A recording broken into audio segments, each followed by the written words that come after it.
Hermanos, Dios les bendiga esta mañana. Esta mañana no predico yo. Hay un hermano responsable de traer la enseñanza. Pero antes de hacerlo pasar, quería enfocarles que esta enseñanza habla un poco de lo que es la Navidad, de lo que es el árbol de Navidad. Bueno, estamos a la víspera, ¿no?, de todo el movimiento diciembre, y aún muchos cristianos pues viven todavía engañados con la idea de todas estas costumbres que tienen una raíz. Entonces hay un hermano que se preparó para hacer toda esta enseñanza y le pedimos que este domingo pasara y que la pudiera presentar. Y yo creo que será de gran bendición para muchas personas que no saben el significado de lo que es la Navidad, lo que es el árbol de Navidad, lo que es Santa Claus y todas estas cosas. Va a ser de gran bendición. Ahora, estas enseñanzas, hermanos, no son para que usted llegue a su casa y vaya a manipular la gente que no es cristiana. Este es para el que es cristiano. Para el que tiene a Cristo, ya sabe que hay costumbres que las tiene que ir dejando. Si usted vive con personas que no son cristianas, tiene que tener la sabiduría para saber convivir con ellos. Si un día ellos deciden, pues dejarán todas esas cosas. O si Dios le permite, pues enseñarles, usted le enseñará. Así es que le suplico que ponga mucha atención para que tome nota también de todo esto. Así es que llamo a mi hermano Remberto, que él es el portador de la enseñanza de esta mañana. Que el Señor le ayude. Aleluya. Sí, estaba diciendo que es un tema que es muy interesante y cada creyente debería de conocer sobre lo que es el origen de la Navidad. Este tema ya lo estuve compartiendo un jueves de hace 10 días atrás. Y la verdad que me he gozado mucho por el motivo de que algunas personas se me acercaron, primero que todo felicitándome. Y la verdad es que cuando uno lo felicitan uno se siente un poco mal porque casi nadie quisiera pasar adelante porque no es fácil estar aquí delante de todos ustedes. Pero algunos me dijeron que todavía tenían el arbolito y que se deshicieron de él. Bueno, eso me llenó de mucho gozo porque la verdad que cuando uno estudia y conoce un tema como es este y no lo comparte, al final se vuelve como un peso dentro de uno. Cuando uno lo saca afuera, lo comparte y ve que ha sido eficaz, entonces uno se siente como pagado. Aunque sí, repito, estar adelante no es para nada fácil, pero lo hacemos, hermanos, para poder sacar esto que tenemos dentro. Bueno, hablo en mi caso, y al escuchar estas expresiones de mis hermanos, la verdad me he sentido muy bien y he sentido como que ese peso ha salido, se me ha caído. Y doy gracias a Dios por eso. En todo esto, hermanos, el objetivo es de que usted conozca y la gloria, como siempre sabemos que la gloria es del Señor. Y que esté lejos de nosotros los hombres, quedarnos con la gloria que le pertenece solo al Señor. Amén. Vamos a iniciar con este tema, mis hermanos, con el título de este tema es La verdad sobre la Navidad. Y vamos a iniciar leyendo el libro de Colosenses, capítulo 2, versículo 8.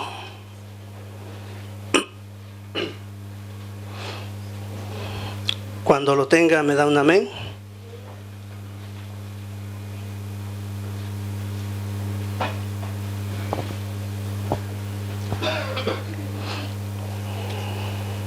Gloria a Dios.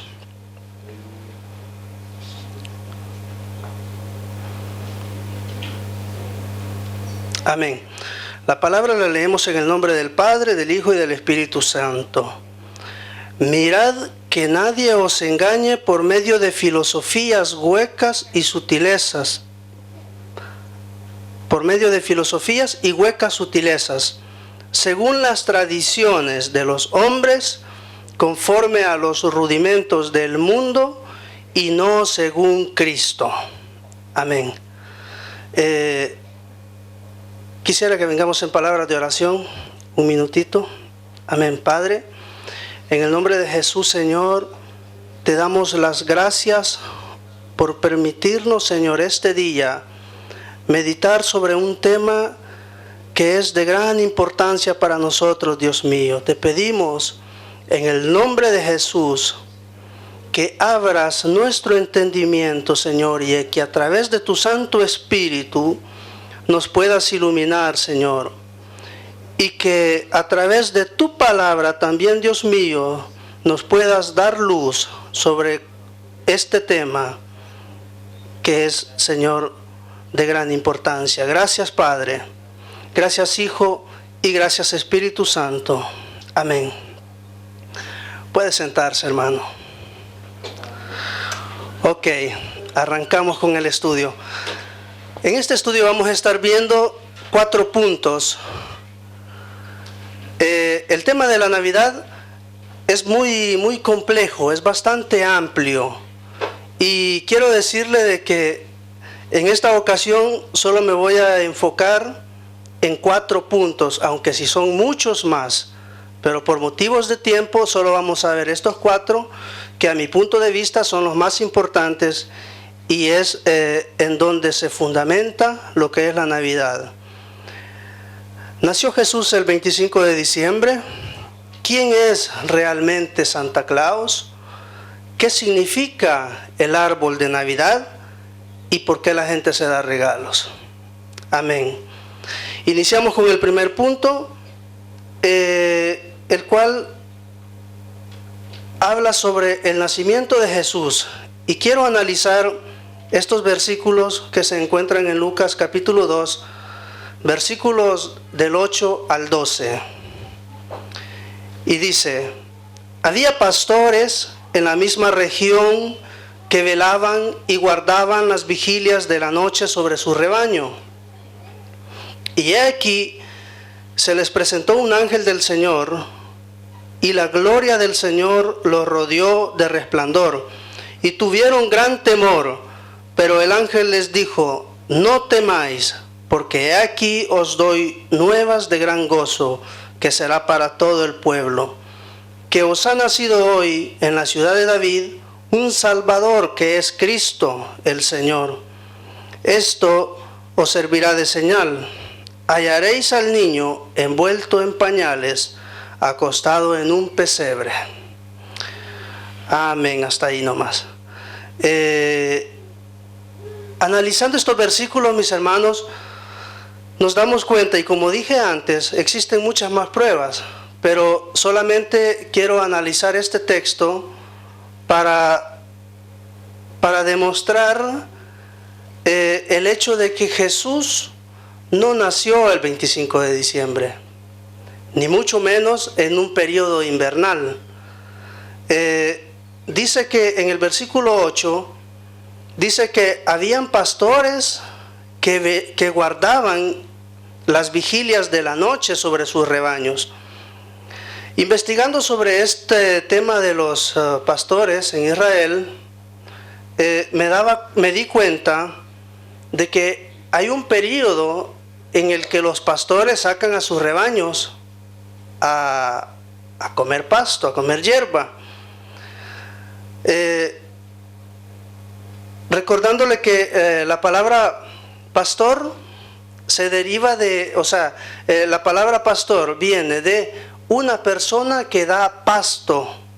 En este caso, esta persona lleva a su animalito y le da pasto, o sea, le da hierba, y de ahí viene la palabra pastor. Uno que pastorea o que da pasto se convierte en un pastor. Entonces, estas personas, estos pastores en Israel, hay un periodo en el que sacan sus rebaños, sean ovejas, sean cabras, sea lo que sea, los sacan y los tienen en los campos. Y sobre ese punto, sobre esta cosa, podemos encontrar muchos versículos en la Biblia que respaldan eso, que yo no los voy a decir porque si me detengo en cada cosa, el tiempo no alcanzaría. Pero estaba viendo que los pastores en Israel, ya en el mes de octubre, a mediados de octubre, toman sus rebaños del campo y se los llevan a sus casas. En sus casas tenían unos pequeños establos en donde metían sus animales y ahí los dejaban durante todo el invierno y se los llevaban del campo. En Israel es un país donde hace frío como lo es acá en Europa. No es un país como nuestros países que en periodo, cuando acá hace frío, en nuestros lugares hace calor. No es como acá. En Israel es exactamente como acá. Y vamos a ver una fotografía de Jerusalén donde se puede ver que hay nieve. Entonces, en Israel también hace frío como acá. Y los fríos que hacen en Israel son talmente fuertes que la Biblia habla bastante sobre lo que es el periodo invernal. Tanto así que Jesús, cuando les da recomendaciones a sus discípulos y les habla del periodo de la tribulación en Mateo capítulo 24, les dice: orad para que vuestra huida no sea de invierno. El motivo de esa expresión es porque el invierno que hacía en Jerusalén era muy fuerte, y en Jerusalén en tiempos de Jesús no tenían lo que nosotros tenemos ahora como lo es la calefacción. No existían caldayas, no existían caloríferos, no existían yacas. Seguramente habían encontrado el modo para protegerse del frío, pero ciertamente no era como el método que usamos hoy. Entonces, en periodo invernal nadie salía de sus casas, nadie se metía en viaje, todos se quedaban en casa hasta que pasaba el invierno. Y ese es el motivo por el cual muchos tenían animalitos y los mantenían en sus casas durante el periodo invernal, porque se alimentaban de lo que los animalitos mismos les daban, es decir, leche y sus derivados. Ahora, esa es solamente una prueba que demuestra de que este día que Jesús nace en Belén, dice que los pastores velaban y guardaban las vigilias de noche sobre sus rebaños. Si esto hubiera sido en periodo invernal, los pastores no habrían estado en el campo, es imposible. Otro detalle que encuentro en estos versículos es que dice que en el versículo 12 dice: esto os servirá de señal, hallaréis al niño envuelto en pañales. Si hubiese sido en invierno, el niño no hubiera estado solamente envuelto en pañales. Es muy difícil que haya sido así en periodo invernal. Ahora, hay otras pruebas que apoyan esta teoría de que Jesús no nació en invierno. Pruebas que yo no voy a tocar ni voy a profundizar, siempre por motivos de tiempo, solamente se las voy a mencionar. Una de esas pruebas es la fecha del empadronamiento del emperador de ese tiempo. Recuerde que cuando Jesús y María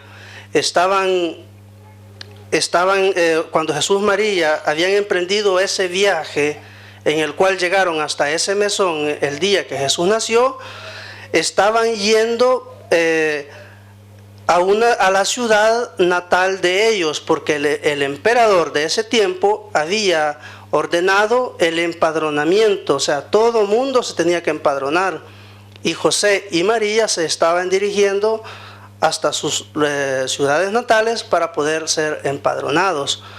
La Biblia no nos da esa fecha, pero sí existe el dato histórico, porque nosotros como cristianos tenemos la Biblia y sabemos que la Biblia dice la verdad, y es así.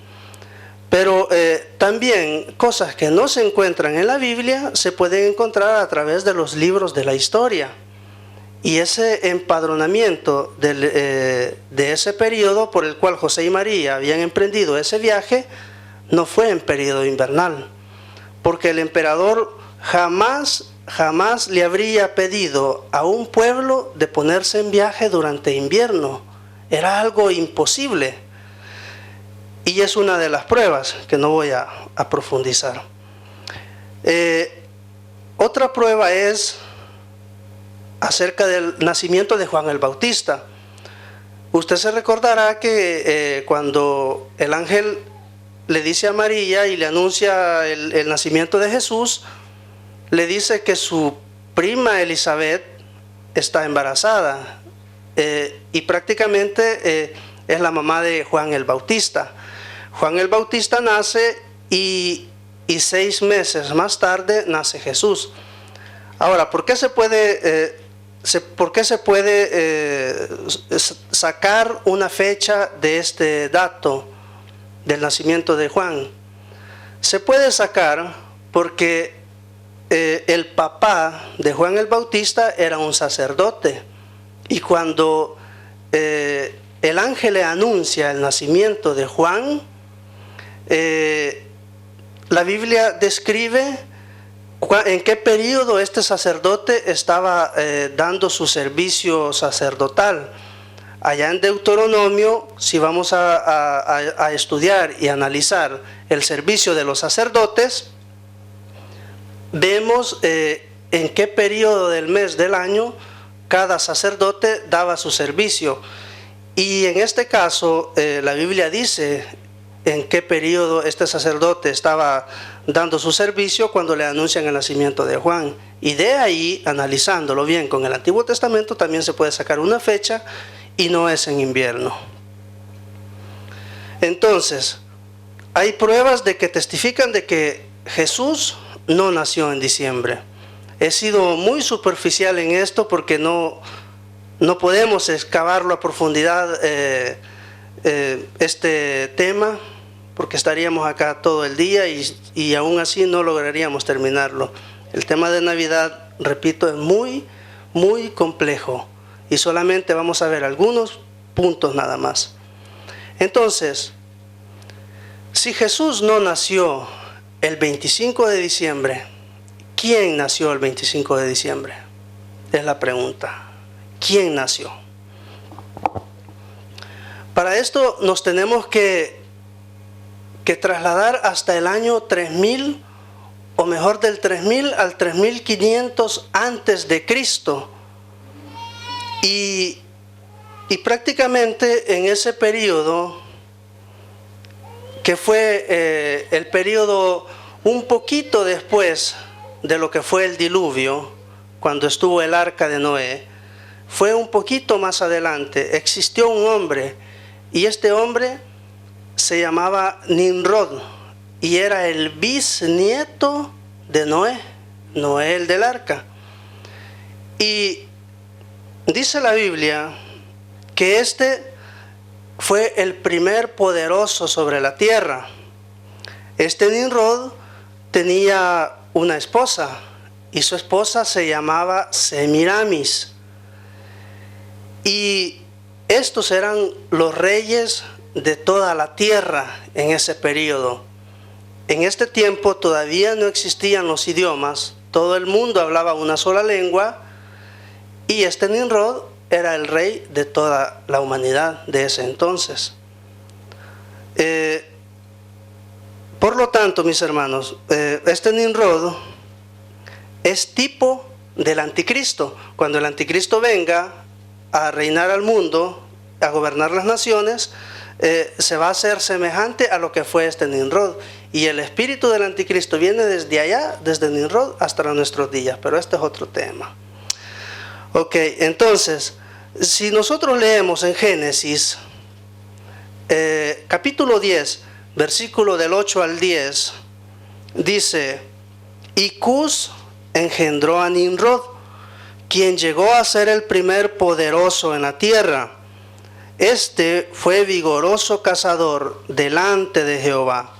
Por lo cual se dice, así como Nimrod, vigoroso cazador delante de Jehová, y fue el comienzo de su reino Babel, Erec, Accad y Calne en la tierra de Sinar. Hasta ahí. Los versículos que le siguen mencionando otros nombres, y son ciudades que luego se convierten en naciones. Entonces este era el rey absoluto de toda la tierra en este periodo. Ahora, este Nimrod y Semiramis, como reyes, se presentan delante de su pueblo y les dicen, nosotros somos dioses. Y Nimrod dice, yo soy el dios Sol, y ella, Semiramis, es la diosa Luna. Y es ahí donde comienza el culto al Sol y a la Luna. Culto que hasta el día de hoy todavía sigue vigente. En las culturas, según la historia de la humanidad, los mayas, los aztecas, tantas razas que han existido, todos han adorado al Sol y a la Luna.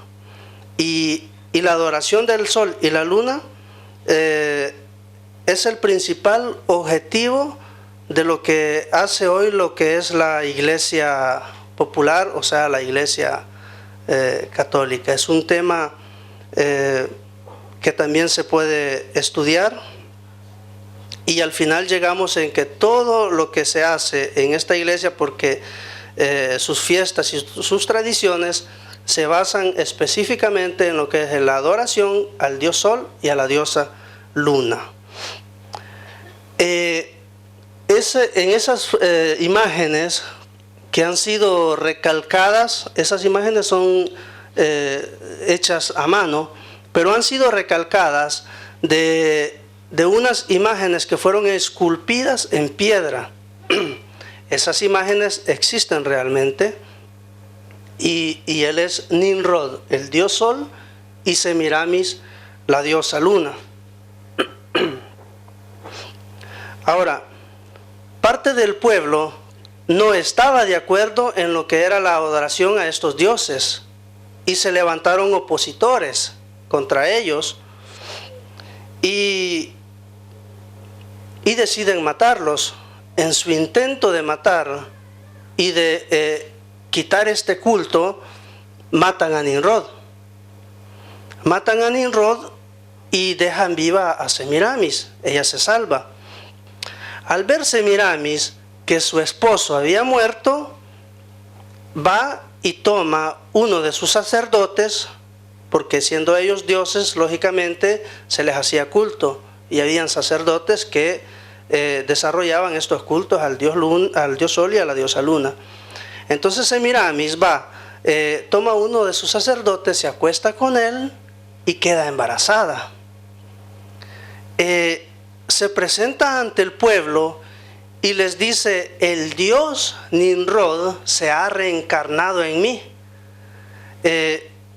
Una estrategia de esta mujer para no perder su reinado, y lo hace astutamente involucrando a este sacerdote, que naturalmente no dice nada, y de ahí nace la historia de del niño Dios, el niño Dios, y la madre de Dios, porque si este Nimrod era Dios y se había reencarnado en Semiramis, ella se convertía automáticamente en la madre de Dios, culto que hasta hoy todavía se menciona, la madre de Dios. Entonces, nace el niño y lo llama Tamuz. Ahí puede ver la figura de Semiramis en la primera fotografía y el niño Tamuz.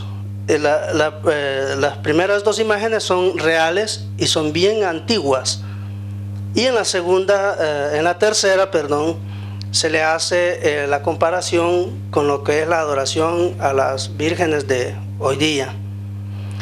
Entonces nace este niño y le pone por nombre Tamuz. Se dice que Tamuz nace el 25 de diciembre.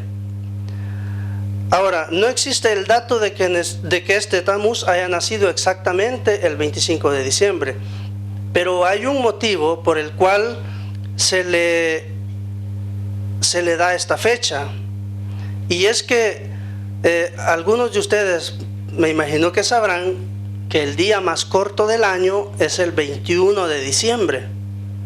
Del 21 al 24 de diciembre los días permanecen igual, o sea, son los días más cortos que tiene el año. Y a partir del día 25 de diciembre, el día comienza a crecer, es decir, las horas de luz comienzan a alargarse, tanto así que llegamos en tiempo de agosto más o menos, que son las 10 de la noche y el sol todavía está. Entonces, como el 25 de diciembre el día comienza a alargarse, los antiguos pensaban que el sol en este día, en el más corto del año, muere, permanece muerto, y después de estos días resucita, y el 25 de diciembre resucita y comienza a crecer. Y de este dato histórico es que se le acredita el 25 de diciembre a este Tamuz como su día de nacimiento, porque el sol renace en ese día, según ellos. Este culto en el periodo romano también existía, y se le conocía como la era Saturnalia. Son todas cosas que se pueden estudiar, y se encuentra todo en internet para los que son curiosos y prácticos en el internet. Todo esto se encuentra en el internet. Entonces, al nacer este niño, Semiramis pide e impone otro culto para Tamuz. Ya existía el culto al dios Sol y a la diosa Luna, y ahora nace un segundo culto. Semiramis dice: quiero un culto para mi hijo Tamuz. Y este culto es el culto Moloch. Si puede ver en esa gráfica que habla de este culto, prácticamente había una estatua, que es ese personaje que se ve que está sentado, y abajo de esa estatua, por la parte de atrás, se ven dos personas que están haciendo fuego. Prácticamente la estatua viene a ser como un horno. ¿En qué consistía el culto Moloch? En el culto Moloch, Semiramis pidió a su pueblo que cada niño recién nacido tenía que ser ofrendado para Tamuz, tenía que ser sacrificado para Tamuz. El niño recién nacido, vivo, era lanzado en este horno de fuego, que era una estatua, y así estaban ofrendando sus niños a este dios pagano que era Tamuz. Era una cosa muy horrenda, cosa que se siguió haciendo aún después de la muerte de Semiramis y de la muerte de Tamuz. Este culto siguió, y la gente de esos lugares lo siguieron practicando, tanto así que Dios le dice a su pueblo que no se vayan a contaminar con este tipo de cultos o de tradiciones de los pueblos, las cuales él sostiene que son abominables delante de sus ojos.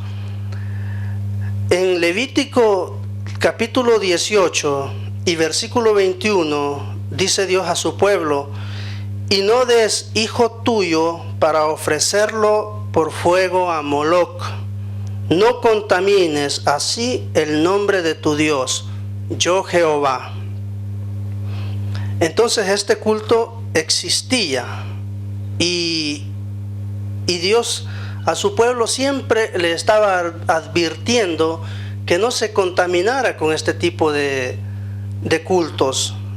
y bueno, Israel lamentablemente, como lo podemos leer en la Biblia, cuando Dios más le advertía, más él caía en el mismo error siempre, y bueno, todos conocemos un poco lo que es la historia de Israel. Ahora, por causa del culto a Moloc, los padres que estaban en desacuerdo planearon la muerte de la madre y el hijo, y matan a Semiramis y a Tamuz. Y el culto, después de la muerte de estos dos personajes, continúa siendo vigente, y el pueblo de Israel continúa cayendo en ese error. Y vemos a Dios en Ezequiel 8, 13 y 14 diciéndole a este profeta: me dijo pues, vuélvete aún y verás abominaciones mayores que hacen estos. Y me llevó a la entrada de la puerta de la casa de Jehová, que está al norte, y he aquí las mujeres que estaban ahí sentadas endechando a Tamuz. Esto está en la Biblia. Dios mostrándole al profeta Ezequiel lo que su pueblo estaba haciendo. Le muestra a mujeres de su pueblo, de Israel, que están endechando, están lamentando, están llorando sobre Tamuz. Tanto estaban metidos en este culto que Dios tenía que venir y amonestarlos sobre esto. Esto de la advertencia la podemos trasladar hasta nuestros días, ya que, como se puede ir viendo, ese es un culto que se trasladó hasta nuestros días. Y como decía nuestro pastor al inicio, aún hay pueblo que se ve involucrado en este tipo de fiestas, porque se tomó de lo pagano, se le roció un poquito de cristianismo y se le presentó al pueblo como algo cristiano. Y eso no es así. El pueblo de Dios debe de estar muy, muy lejos de lo que son las tradiciones.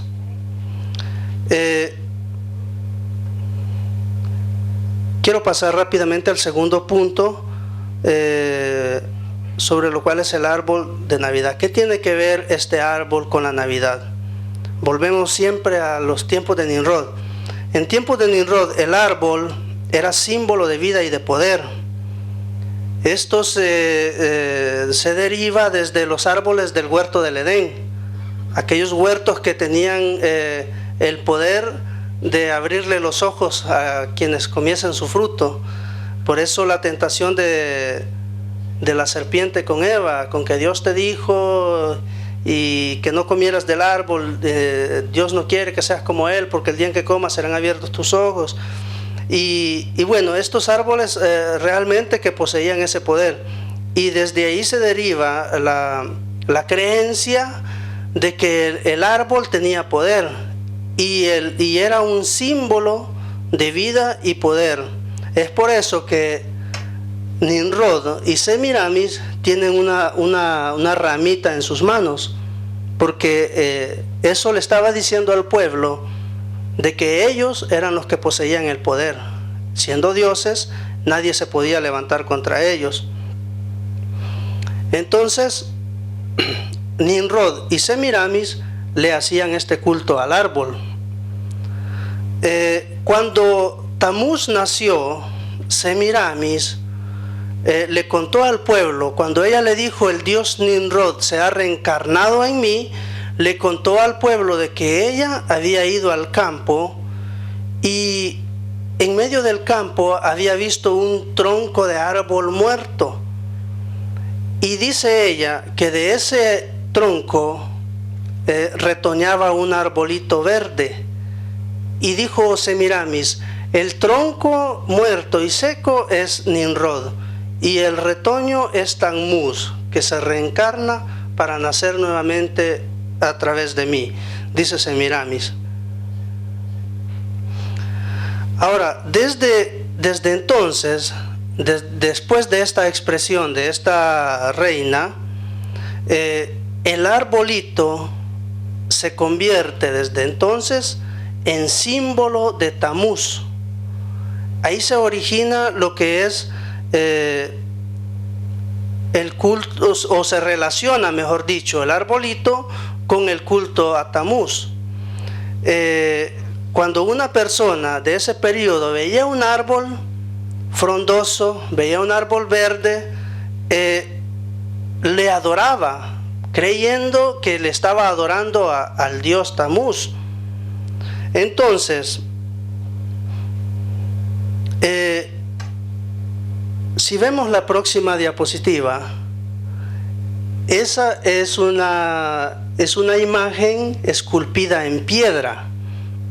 Fíjese bien, esas personas que están ahí reunidas están haciendo fiesta, están celebrando algo, están haciendo un culto, y se ve una figura como que si fuera una pequeña montañita o un volcancito. No se ve bien los particulares, porque recuerde que la imagen es esculpida en piedra. No poseían las estampantes de hoy para imprimir una buena imagen. Lo hacían así grosolanamente, como se dice acá, y no había mucho particular. Pero lo que se está describiendo en esa imagen, que fue esculpida alrededor del año del 3000 al 3500 antes de Cristo, lo que se describe ahí es un culto. Y yo saqué la imagen de solo la parte esa. Pasamos a la próxima diapositiva, y ahí podemos ver la figura más de cerca, y ve que en la parte de arriba tiene una estrellita. Ahora, eso fue hace muchos miles de años antes que Jesús naciera. Y del otro lado tenemos el arbolito como se presenta hoy. Ahora, el arbolito se le introdujo a la fiesta de Navidad en honor al nacimiento de Jesucristo. Dicen, cuando miles de años antes que Jesús naciera, ya se celebraba ese culto. Entonces ese árbol no tiene nada que ver con lo que es el nacimiento de Jesucristo. Nosotros amamos a Jesús y creemos que le nació, y sabemos que nació de la Virgen María, y creemos todo lo que dice la Biblia, pero el modo en el que se le festeja hoy en día es una cosa muy falsa, porque no realmente ellos dicen hacerle fiesta al nacimiento de Jesús, pero realmente el culto en sí, lo que ellos hacen, no tiene nada que ver con Jesucristo. Ahora, el culto al árbol 3500 años antes de Cristo y el culto al árbol hoy. Entonces, ¿en qué consistía el culto del árbol? El culto consistía en que había que plantar un árbol para poderle adorar cada 25 de diciembre en memoria de Tamuz.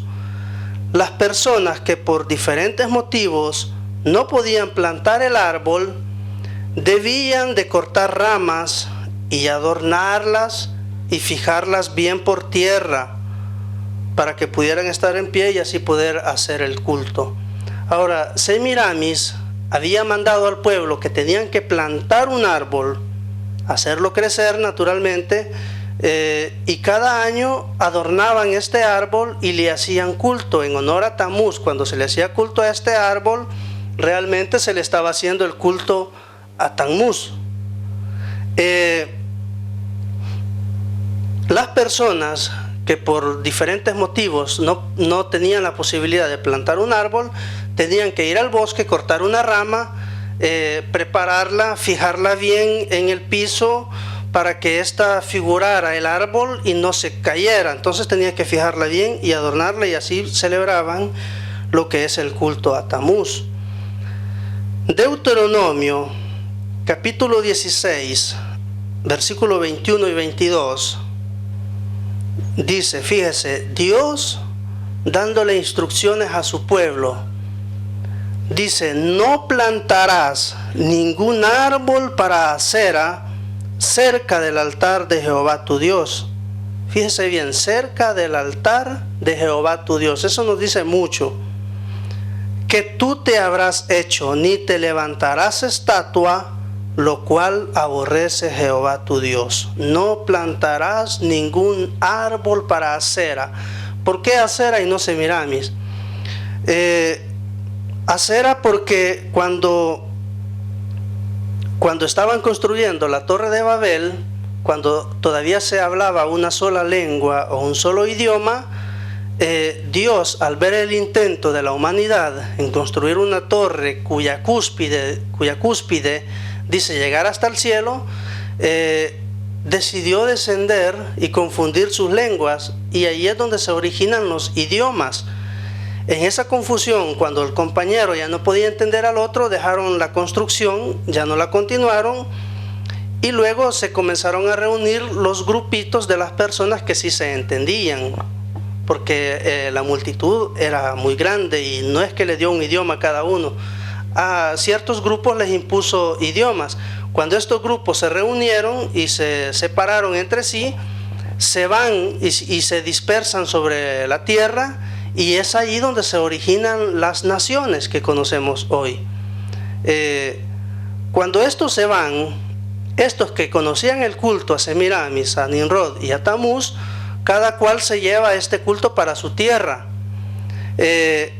Y cada uno en su nuevo idioma ya no le llaman Semiramis. El nombre cambia porque cambia el idioma. Y por eso es que ahí dice Acera, porque Acera viene a ser uno de los nombres que con el cual se le conoce a esta Semiramis. Tenemos muchos nombres en diferentes naciones. En la siguiente diapositiva hay un ejemplo.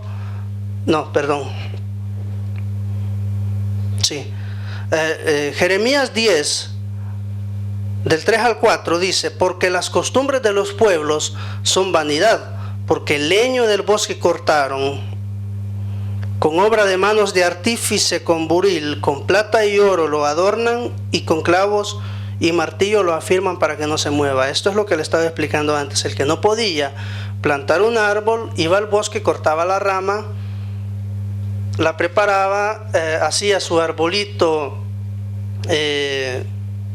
artificial, por llamarlo así, y podía celebrar su culto a Tamuz. Ese dato se encuentra en Jeremías capítulo 10, que dice, leño del bosque cortaron, obra de manos de artífice con buril, con plata y oro lo adornan, y con clavos y martillo lo afirman para que no se mueva. Con plata y oro, es muy específico el versículo cuando dice que lo adornan con plata y oro. Y es que cuando estos arbolitos que fueran naturales o que fueran puestos ahí momentáneamente para el culto, se les adornaba con oro y plata. Esas bolitas que se ven en esa gráfica, ya se hacían en ese periodo. Habían unas bolitas doradas que eran de oro, y habían otras que eran de plata. Entonces, las bolitas de plata, que tienen un color más claro, representaban la luna, y las bolitas doradas, las de oro, representaban el sol, porque son amarillas. Y eso lo hacían ya mucho antes que Jesús naciera. Entonces, esos adornos que se le ponen todavía hoy no son solamente simples adornos. Representan planetas, y los planetas, bueno, hoy tienen mucho que ver con lo que es la adoración, aunque hoy en día, que también es otro tema que no voy a tocar. Ok, decía, en la próxima diapositiva hay un ejemplo sobre los ídolos en las diferentes naciones, y es por eso de que el nombre Semiramis, Tamuz y Nimrod fue desapareciendo. En Babilonia era Semiramis y Tamuz, en Egipto Isis y su hijo Horus, en Grecia era la Afrodita, en Éfeso Diana, la diosa de la virginidad y de la maternidad, En China, la diosa Qingmu. Bueno, en la Roma antigua es la diosa Fortuna y el Hijo. En la India, la diosa Devaki y Krishna, en la India. Y luego hay otras naciones cerca de Jerusalén donde está la cera y otras más. Al final la imagen o el ídolo se traslada hasta lo que es la época romana, y aún los romanos tenían estos dioses, que fue de ahí donde se retomaron y se dijo en tiempos de Constantino que eran María y eran Jesús, y de ahí comienza la adoración a este culto como un culto cristiano. Bien, dejando esto hasta ahí, paso al punto 3, que es: ¿quién es Santa Claus?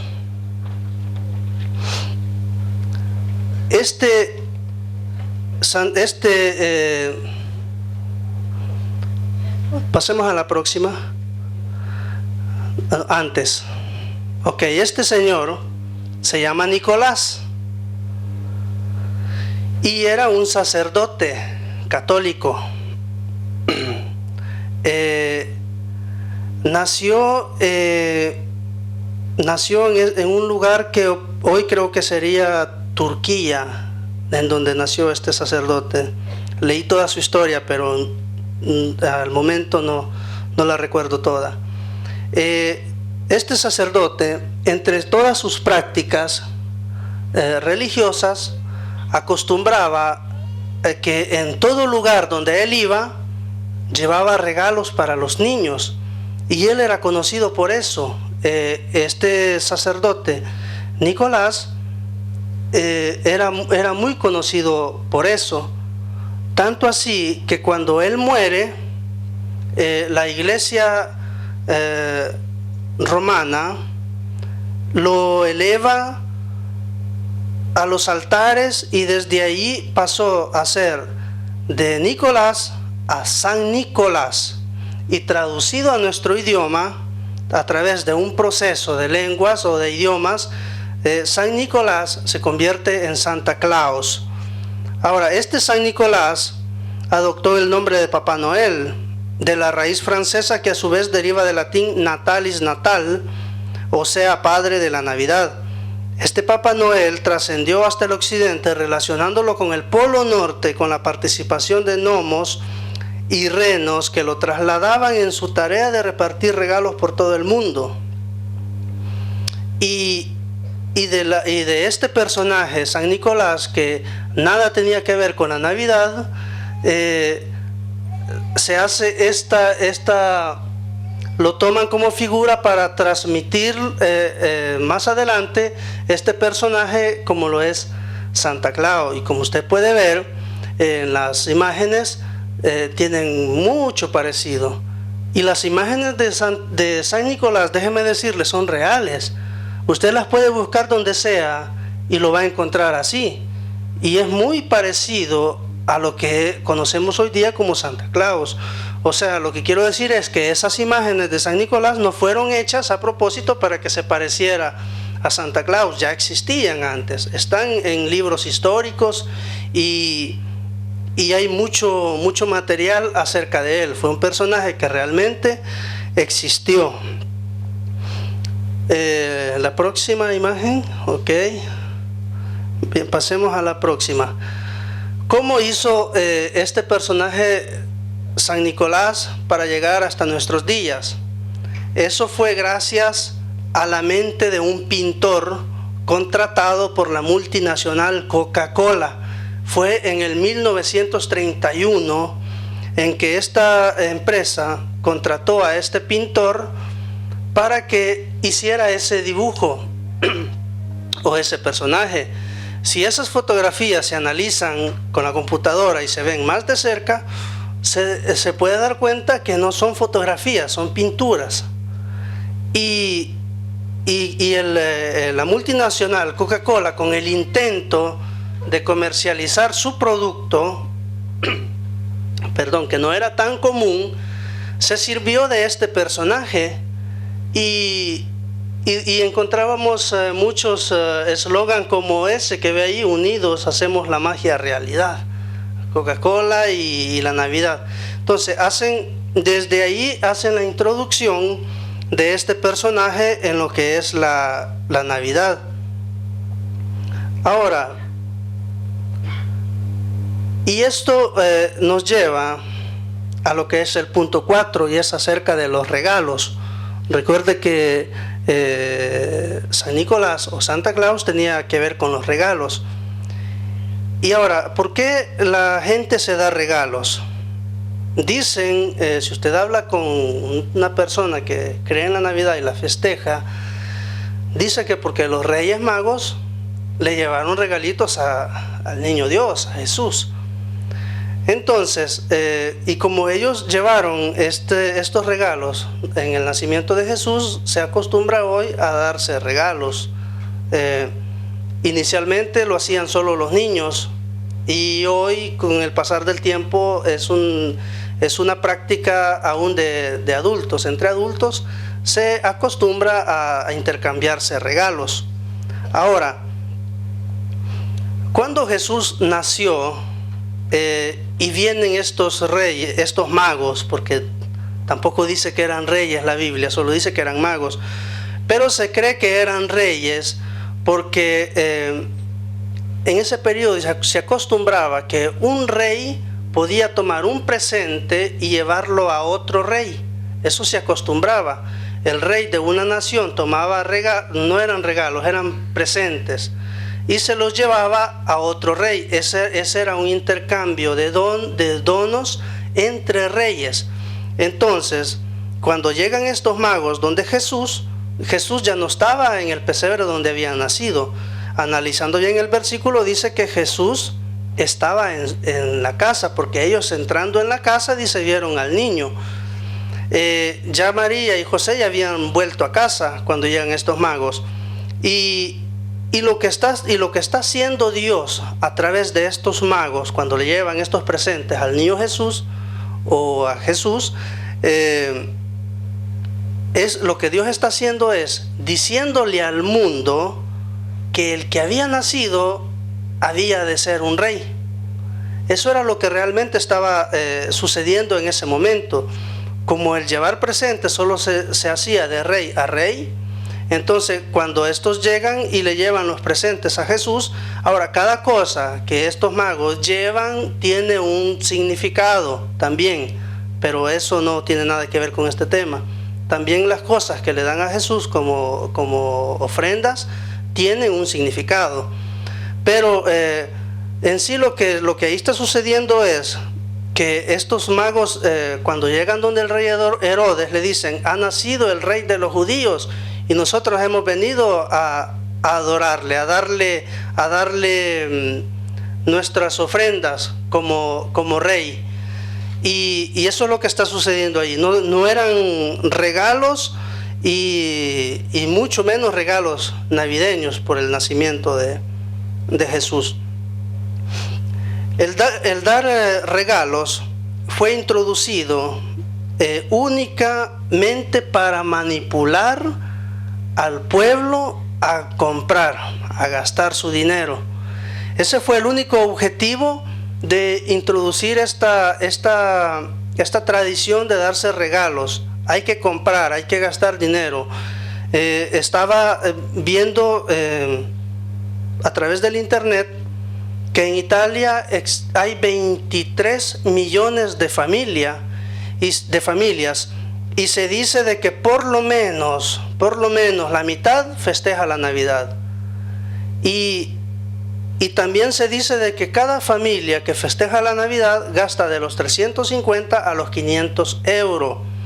Entonces yo saqué cuentas acerca de este dato, y según las cuentas que hacía, me di cuenta de que solo en Italia se gastan, según mi cuenta, 9.000 millones de euros a causa de regalos navideños. Solo en Italia. Mire qué poder tiene esto de los regalos, cuánta economía se mueve acá. Y estaba viendo en las noticias, después que había hecho la cuenta, de que en realidad dicen los expertos que en este año del 2012 se habría gastado aquí en Italia 11.000 millones de euros. Según mis cuentas eran 9.000, pero los expertos dicen de que este año 11.000 millones de euros habrían de ser gastados en regalos de Navidad. Estas son fiestas que mueven la economía y sostienen los países. Y ese fue el único objetivo por el cual se introdujo la teoría de los regalos en la Navidad. No tiene nada que ver con el nacimiento de Jesús ni de ningún otro. Es pura economía. Se agarran de la fe de una persona, de un niño inicialmente, porque inicialmente se acostumbraba a darle regalos solo a los niños. Ellos hacen sus cartitas y se las mandan a este personaje, y bueno, y no saben ellos, no se lo explican por qué después reciben los regalos. Bueno, ellos están convencidos que sí se los trae Santa Claus, cuando realmente quienes se los compran, dicen sus mamás, aunque sus papás también los compran. Ahora, el único versículo que yo pude encontrar en la Biblia acerca de regalos, ese se encuentra en Apocalipsis. Dice la Biblia de que el anticristo persigue a los dos testigos y los captura, los mata y los pone públicamente para que la gente los vea, que están muertos. Y dice que al ver la gente a estos dos personajes muertos, dice que se alegraron, hicieron gran fiesta y se mandaron regalos unos a otros. Lo que ahí sucede tiene mucho que ver con esta fiesta. Tiene bastante que ver. Que tampoco lo vamos a estudiar hoy. Entonces, el culto a Nimrod, Semiramis, Tamuz, Moloch, Acera, Baal y el árbol es ese. O sea, todo lo que se menciona, porque se hace lo que hemos visto en base a datos históricos y según la luz que nos da la Biblia también, porque hay referencia bíblica. Hay una adoración al dios sol, a la diosa luna y a Tamuz. Hay una adoración al árbol y está el culto Moloch. Todo esto, juntándolo, es lo que es ahora la Navidad. Está el arbolito y debajo de ese arbolito ponen a todos esos personajes que son muñequitos. Parece una cosa inocente, pero recuerde que Dios dijo: no te harás imagen de lo que está arriba en el cielo ni de lo que está abajo en la tierra. Esa es abominación ante los ojos de Dios. Por lo tanto, pueden ser lo más pequeños que puedan ser, lo muy graciosos que puedan parecer, simpáticos y todo, pero es una práctica que el cristiano no debe de hacer. Ahora, ¿sabe que en tiempos antiguos, en el periodo de los reyes, eso se hacía? Recuerde que plantaban un árbol, este árbol crecía y se hacía grande. Cuando adoraban, cuando le hacían culto a este árbol que decían ellos que era Tamuz, debajo del árbol ponían sus ídolos, sus estatuas, ya antes que Jesús naciera. ¿No es acaso eso lo que se hace hoy con el arbolito de Navidad? Se pone el arbolito y se ponen todos los muñequitos bien bonitos debajo. En el tiempo antiguo eran ídolos, eran estatuas de tamaño natural, porque los árboles también eran árboles grandes. ¿Está eso en la Biblia? Sí, está en la Biblia. Primera de Reyes, capítulo 14, versículo 22 y 23. Dice: y Judá hizo lo malo ante los ojos de Jehová, y le enojaron más que todo lo que sus padres habían hecho en sus pecados que cometieron, porque ellos también se edificaron lugares altos, estatuas, imágenes de acera, en todo collado alto y debajo de todo árbol frondoso. Entonces, eso ya se hacía mucho antes que Jesús naciera. Son 4 puntos sobre la Navidad que si los juntamos y los analizamos bien, nos damos cuenta que todo eso se juntó y se originó desde ahí lo que es el culto a la Navidad, el culto al espíritu navideño. Habrán oído hablar del espíritu navideño. En verdad que es un espíritu y no tiene nada que ver con Dios. Nosotros los cristianos debemos de tener mucho cuidado de no caer en este error, porque la fiesta se ve bonita y parece inocente, parece que no hace ningún daño, pero cuando nosotros sabemos, déjeme decirle que si nosotros practicábamos esto ignorantemente, no sabiendo su significado, hasta un cierto punto no nos era contado por pecado, porque nosotros no lo sabíamos. Es más, nosotros estábamos pero bien convencidos que era algo de Dios. Y cristianos que todavía lo siguen practicando están convencidos que es de Dios. Entonces, mientras que a estas personas no se les abren los ojos, siguen actuando bajo ignorancia y lo hacen de una forma inocente. Por lo tanto, quien lo practica no debe de ser catalogado como una persona mala. ¿Por qué digo esto? Ya concluyendo y diciendo que la Navidad proviene de esta antigua costumbre babilónica y que no tiene nada que ver ni con Cristo ni con el cristianismo, y que Roma, en su constante afán de sincretismo religioso, la trasladó como fiesta cristiana. Esto se dio en el tiempo de Constantino. Ustedes recordarán que el pastor Natale hizo mención acerca de esto. Ya dentro de muy poco van a comenzar a felicitarlo mucho a este pastor, que se llama Natale. Ahora, ¿por qué los evangélicos se han sometido a esta costumbre católica romana hablando el mismo idioma?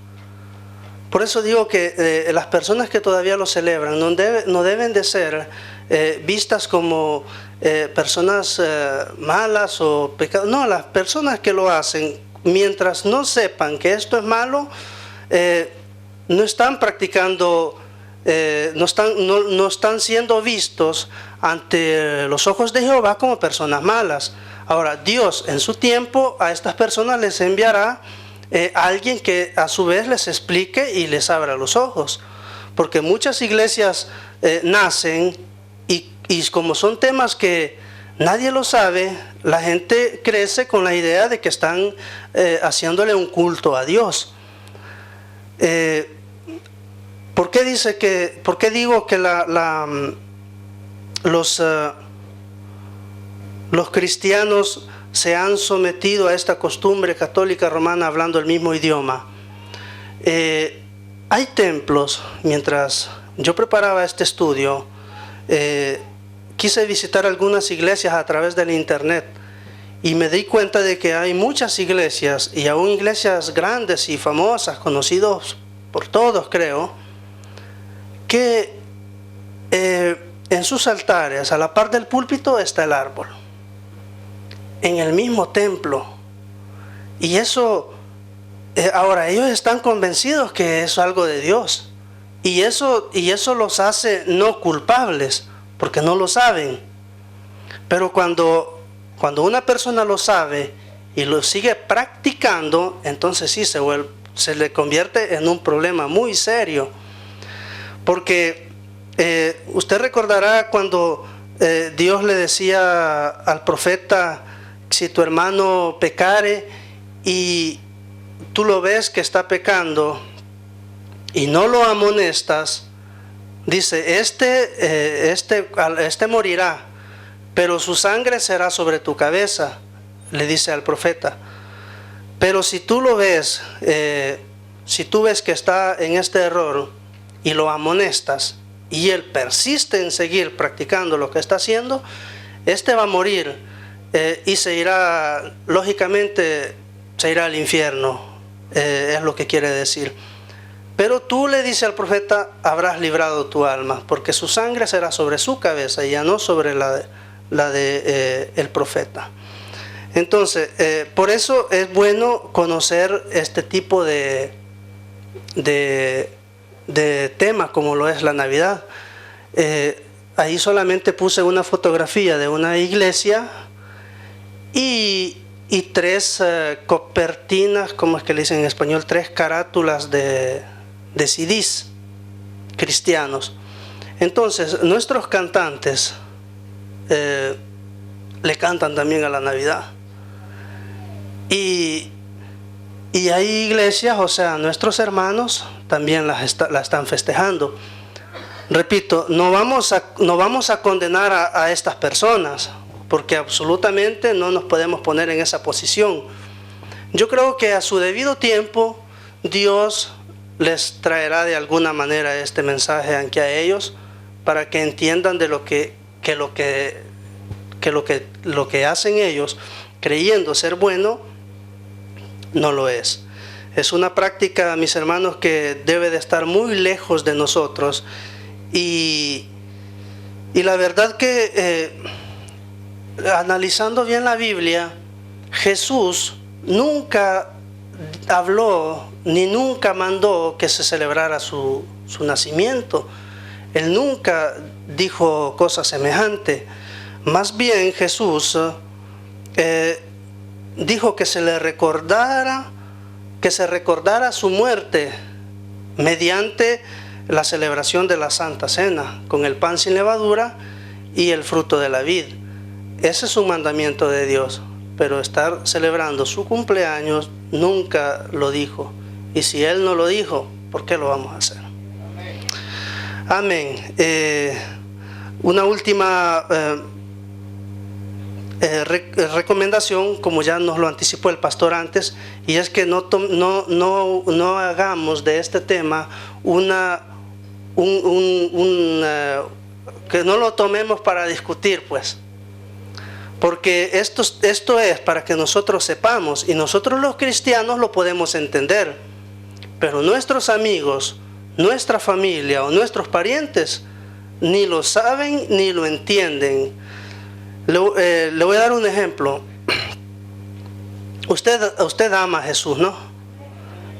Si alguien viene y le dice que Jesús es un mentiroso, que todo lo que la Biblia dice no es verdad, que estás engañado, que te han lavado el cerebro, cuando uno está enamorado de Jesús, eso duele. Y uno dice, no, pero no, y se enoja, ¿no? Entonces, nosotros sabemos que no es así. Pero si a nosotros nos dijeran eso, nos ofenderían y nos dolería. Lo mismo sucede cuando usted va donde ellos y les dice que eso es del diablo. Es exactamente lo mismo. Sucede exactamente igual. Entonces, esto sirve para que nosotros sepamos, y no debe de ser un tema para ir a discutir con nadie. Los que debemos tener el cuidado de no caer en este error somos únicamente nosotros los cristianos, nada más. Así es que olvídese de ir a discutir con su hermano, con su cuñado, con su tía, con su suegra. Bueno, con la suegra sí, no, con la suegra no. Entonces, es la última cosa, concluyo, y este es el tema de la Navidad. Hay base bíblica que no tiene nada que ver con Dios, ni con Cristo, ni con los cristianos, y le dejo, hermano, con la recomendación que no se contamine con esta fiesta. Pero cuando le digo que no se contamine, no quiere decir de que, como lo dije el jueves de hace 10 días, que cuando su familia, porque a veces las familias cuando no son cristianas, ellos preparan su cena navideña. Bueno, si son parientes muy cercanos que nos van a invitar, no es que le vamos a decir, no, perdónenme, pero esa fiesta es del diablo y no está bien. Sino que más bien yo creo, si a mí personalmente me invitara un hermano, por ejemplo, me dijera, no, vení, quiero que cenes conmigo. Si hubiese algún evento acá en la iglesia, yo mejor me vengo para la iglesia. Pero si ellos me invitan y no tengo nada más que hacer, yo voy y ceno con ellos, porque no tiene nada de malo. El apóstol Pablo creo que fue el que dijo de que podemos participar de todo y que con la oración se purifica y se santifica todo. Ahora, ese es un modo de guardar nuestro testimonio, porque el objetivo de cada uno de nosotros es de conquistar a nuestra familia para Cristo. Y cuando nosotros le decimos, no, mira, fíjate que no, entonces ya a nosotros ya nos comienzan a ver como gente rara, a nuestra propia familia. Dicen, no, ¿y qué se creen ustedes, los evangélicos? Y en vez de acercarles a Cristo a estas personas, se los alejamos más. Entonces, se puede participar, pero si yo sé que yendo a un determinado lugar me van a estar molestando, me van a estar insistiendo que tomate un vaso de vino, que no es malo, que aquí, que allá, si yo sé, porque nosotros conocemos a nuestras familias, y si yo sé que mi familia siempre me ha molestado y me invita a una cena y yo sé que ahí me van a estar molestando, entonces mejor no voy. O si soy débil, tampoco voy, porque hay muchos también que somos débiles y tampoco nos debemos de probar si es que resistimos o no. Amén. Dejo este estudio hasta acá y llamo a nuestro pastor con ustedes. Dios le bendiga.